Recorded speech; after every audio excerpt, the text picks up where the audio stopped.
If Boston's a place to go to for entertainment and fashion, one of the reasons is the work of our guest. For more than 40 years, he's been active in those fields, but also reciprocating by giving recognition to other people from many walks of life. To talk about the history and this year's GBOS Image Awards is our guest, the celebrity host, Mr. GBOS. Thank you very much for being with us. Thank you for having me. I want to see if you can start before the awards to how you became what you are, fashion designer, entertainer. Yeah, my background, raised in church, gospel music like most black churches, coming from a large family of 7 boys and 1 girl. We prayed a lot. My gift is I am an award-winning fashion designer of men's clothes. As I mentioned, I come from 7 boys and 1 girl, and we never had new clothes, so we had, as we call it, hand-me-downs. So it made me appreciate the finer things of life. What got you to develop as a designer? How did that happen? It's a gift. I've not went to school. I have a line of men's clothes. I designed our first gospel choir robes. My brother Kevin, Mark, and I, we sung as the Murray Singers, and I designed all the choir robes, and it started from there. Right. Well, of course, you've had these awards, and was it 46 years? It's 45 years. I'm celebrating 46 years in the fashion, beauty, entertainment, publication business. So what gave you the idea about giving out awards? Every show I do, I always reach my hand out to artists or models and say, thank you for coming, have a nice night. My spirit was touched to honor them a different way. So the first award show was June 19th, 1969. That was my first awards show. And the kind of people you're giving awards to, because I know you mentioned fashion and entertainment, but there are other things you're giving recognition to. The GBOS Image Awards runs the gamut from makeup artists, hairstylists, to city and state officials, to everyday people, to some community activists that is making a difference in the lives of community folks. And it is a multiracial, international company, Everyday People, that's been around for 46 years. Now, of course, this year you're also hitting close to home with the general manager of BNN. Well, Curtis Henderson, we're going to be honoring him with a Lifetime Achievement Award for over 40 years in that business of TV broadcasting, networking, and reaching out. Yeah. If you think back over the years, is there any kind of award that you feel special about that maybe someday after the fact somebody bumped into you and told you how important it was to get that award? You know something, 2012 at Ruggles Baptist Church, when the GBOS Image Awards were there, there's a group of mothers, excuse me, called Legacy Lives On. These mothers, there's 20 of them, they've lost their sons to violence. And I was only supposed to give the president of the company an award, but my spirit was touched to give all 20 mothers. They came to my rehearsals leading up to the awards show, and they told me this story, and I was emotionally touched. And to say the least, the night of the show, I called all 20 mothers up. They did not know it.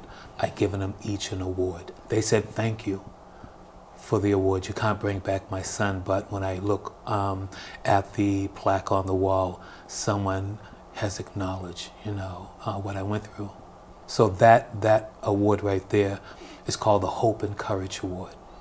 Well, there's a bit of a party element here too. How do you feel? You're in the room with all these different kinds of recipients. They seem to be really enjoying this. You have to be there. It's most exciting. I think the Herald giving me a full page saying that my show is a real showstopper. From we run the gamut to having couples getting married live at my shows, at the bridal show. So that is a real showstopper.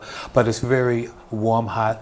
It's excitement from kids, teens, and adults. The people that never received an award before in their life.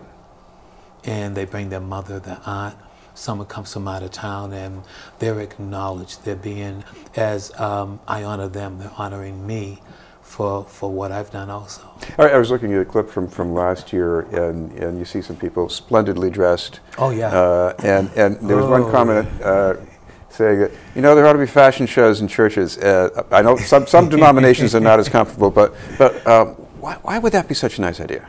You know something, I started from the church. The church is a comfortable place, such places as Ruggles Baptist Church, where the event is being held. This year's United House of Prayer, Seaver and Elm Hill Ave, where Alma Lewis School used to be, right there.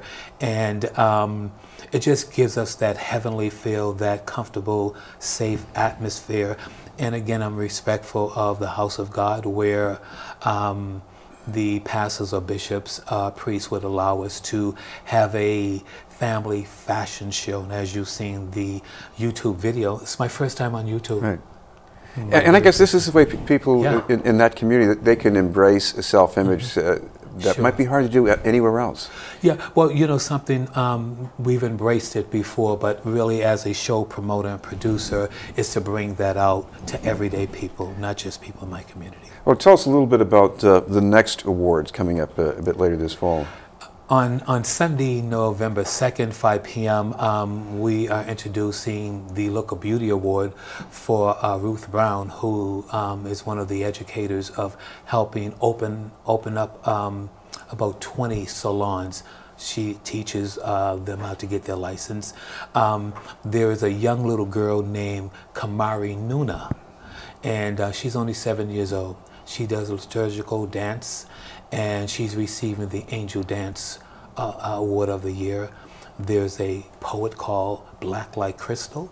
She's receiving the Queen of Poetry. So we run the gamut from a gospel hip-hop artist named Frederick Hallelujah, and he's receiving that. So we give an opportunity and a chance to people to express themselves, like I said, to everyday people. In fact, I think you did put out the call for a number of everyday people to enact a number by Marvin Gaye. Yeah, actually, our special celebrity guest is Jermaine Wells from upstate New York, and we are reprising the song "What's Going On," Marvin Gaye, "What's Going On." So we're looking for extras. So we're looking for actors, singers, male and female, to be in the background as we do this skit on Marvin Gaye's song of "What's Going On." So we're excited about that. The calls have been coming in for extras. Well, we should mention, if people want to get involved in that, and if they want to go to your event, what's the best way to follow up? They can call 617-319-4864, 617-319-4864, and I believe at the end of the segment our email address will show up, and they can email us there. Thank you very much for being with us. Thank you kindly. I appreciate it. Thank you for your time. Mr. GBOS will have more news in just a moment.